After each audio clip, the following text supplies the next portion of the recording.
Welcome to ISSB Guide Series Part 127. Today in this video we will discuss about academic test preparation of PML on course 149. This video is for initial test. That is the reason I will speak in this video in Urdu language. तो आज की video में हम discuss करेंगे Pakistan affairs पे जो most repeated जो हैं वो क्वेश्चंस आपके एकेडमिक टेस्ट में आ सकते हैं, उनके आंसर्स जो है वो डिस्कस करेंगे। तो पाकिस्तान अफेयर्स पे ये हमारी आज चौथी वीडियो है। इससे पहले हम 3 वीडियोस बना चुके हैं। उन वीडियोस का जो टाइटल था वो मेन टॉपिक के साथ था, जिन पर हम जो है वो एमसीक्यूज डिस्कस कर रहे थे, क्योंकि उन टॉपिक्स पर जो है वो ज़्यादा क्वेश्चंस जो है वो आते थे, इसीलिए हमने हर एक टॉपिक पर जो है वो अलग अलग से वीडियो बनाई। इसमें जो है वो मिक्स्ड में क्वेश्चंस होंगे, हर एक टॉपिक पर किसी पर एक किसी पर दो जो मोस्ट इंपॉर्टेंट क्वेश्चन आ सकते हैं वही डिस्कस किए गए हैं। तो आज चलिए शुरू करते हैं। शुरू करने से पहले अगर आपने अलीस वे यूट्यूब चैनल को सब्सक्राइब नहीं किया तो सब्सक्राइब कर लें और बेल आइकन को दबाना ना भूलें। तो सबसे पहला हमारा क्वेश्चन है, Bengal was partitioned in 1905 bye. तो बंगाल जो था वो प्रोविंस था जब इंडो पाक सब कॉन्टिनेंट था, हिंदुस्तान था पूरा, ठीक है।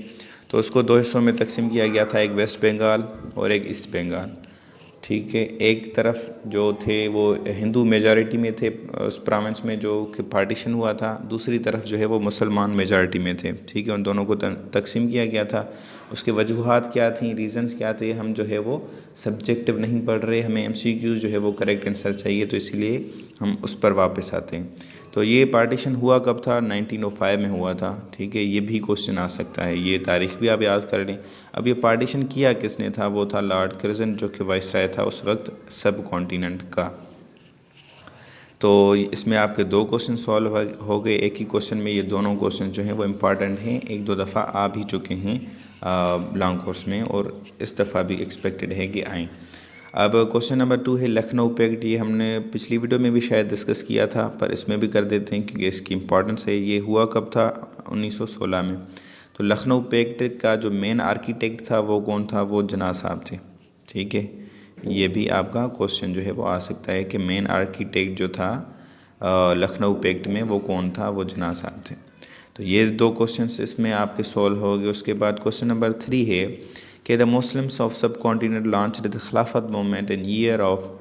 अब खिलाफत मूवमेंट का थोड़ा सा आप बैकग्राउंड जान लें कि खिलाफत मूवमेंट थी क्या।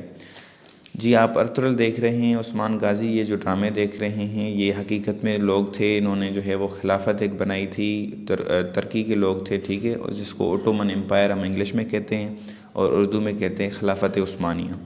तो खिलाफत उस्मानिया उस्मान साहब ने बनाई थी, वो 1300 से चली आ रही थी।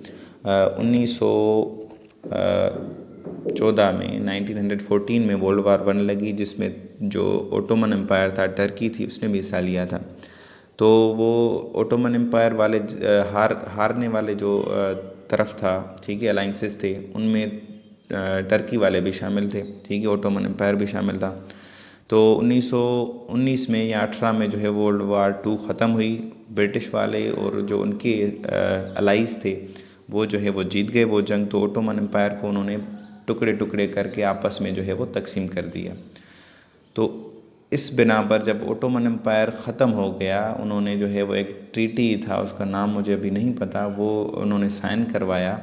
तो जो मुसलमान थे पूरी दुनिया के, वो उनकी जो ये थी एक खिलाफत थी, ठीक है, वो अपना खलीफा मानते थे इन लोगों को। तो हिंदुस्तान में मेजॉरिटी भी मुसलमानों की थी काफ़ी हद तक, तो यहाँ पर भी मुसलमानों ने जो है वो आवाज़ उठाई कि ये जो ब्रिटिश है या अलाइंस फोर्सेस हैं ये गलत कर रही हैं। वो टर्की के साथ जो पाक जो है वो ज़ियारतें हैं, जगहें हैं, उनको जो है वो मुनज़्ज़म कर रहे थे। तो इसके ख़िलाफ़ जो है वो मुसलमानों ने क्या किया था कि एक मूवमेंट शुरू की थी हिंदुस्तान में, जिसका नाम क्या था? खिलाफत मूवमेंट था, ठीक है। तो ये खिलाफत मूवमेंट में हिंदू जो थे उन्होंने भी साथ दिया था मुसलमानों का, सिख वगैरह ये सब ने उनका साथ दिया था। अब ये खिलाफत मूवमेंट जो है वो शुरू कब हुई थी? ये 1919 में हुई थी, ठीक है। तो उसके बाद जो है वो बाद में ये चली, किस तरह ख़त्म हुई उसको आगे एमसीक्यूज़ आएगा शायद, उसको डिस्कस करते हैं, ठीक है। अब खिलाफत मूवमेंट जब हुई तो इन्होंने मीटिंगें की, अमृतसर में इनकी पहली मीटिंग हुई थी। उसके बाद जो है वो 1920 में इन्होंने खिलाफत मूवमेंट के जो सरबराहान थे उन्होंने डिसाइड किया कि हम जाएंगे ब्रिटिश के यहाँ, जो उनका पीएम है, प्राइम मिनिस्टर है, उससे मिलेंगे और उसको हम दरख्वास्त करेंगे कि जो पाक जगह हैं उनको जो है वो मुनहदम ना किया जाए और जो है वो अच्छी तरह से पीसफुली जो है वो इस मामले को डील किया जाए। तो उस डेलीगेशन का जो प्रिजाइड कर रहे थे, ठीक है, वो थे मौलाना मोहम्मद अली जौहर या शौकत अली जौहर, इन दोनों में से कोई एक था। ये गए थे वहाँ पर। जो ब्रिटिश प्राइम मिनिस्टर था जिसके साथ ये मिले थे उसका नाम था लियोलिड जॉर्ज। ठीक, ये क्वेश्चन आ सकता है आपका। फिर बाद में क्या हुआ वो अलग हिस्ट्री है। तो अब क्वेश्चन नंबर 5 है कि खिलाफत मूवमेंट वाज एबॉलिश्ड इन, ये ख़त्म कब हुई? खिलाफत मूवमेंट 1924 में ख़त्म हुई। तो ये आपका MCQs हो गया। MCQs नंबर जो है वो 6 ये है कि जलियांवाला बाग अमृतसर ये एक इंसिडेंट हुआ था, मिसाकर हुआ था। मतलब जो सिख थे वो उनका जो है वो कत्लेआम किया गया था।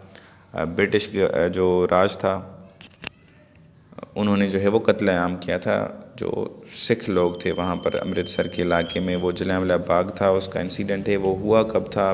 क्वेश्चन हमारे ये है, वो 1919 में हुआ था। अब क्वेश्चन नंबर 7 है the Congress launch non cooperation movement in. तो कांग्रेस ने नॉन कोऑपरेशन मूवमेंट जो है वो लॉन्च की, कब की? वो उन्होंने की थी 1922 में की थी, ठीक है। तो वो लॉन्च की किसने थी? वो महात्मा गांधी ने की थी। ये क्वेश्चन भी जो है वो आपका आ सकता है। उसके बाद क्वेश्चन नंबर 8 है चोरी चारा इंसिडेंट टुक प्लेस इन, ये भी कोई इंसिडेंट था जलियांवाला बाग की तरह, ये हुआ था 1922 में। तो उसके बाद है Nehru report was presented in, Nehru report आई थी, क्यों आई थी, क्या आई थी, वो पस मंज़र में हम नहीं जाते, हमें MCQs करेक्ट चाहिए। तो वो पेश की गई थी 28 अगस्त 1928 में।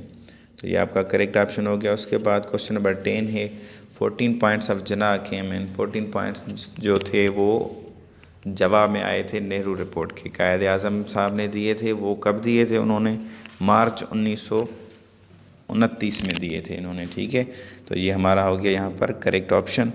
उसके बाद आगे चलते हैं question number 11 Allahabad speech of by Allama Iqbal was made in, Allahabad की जो स्पीच हुई थी, ठीक है, वो हुई थी दिसंबर 1930 में, जिसमें अल्लामा इकबाल साहब ने जो है वो अपना ख्वाब ज़ाहिर किया था कि वो अलग जो है वो मुसलमानों के लिए मुल्क देखना चाहते हैं।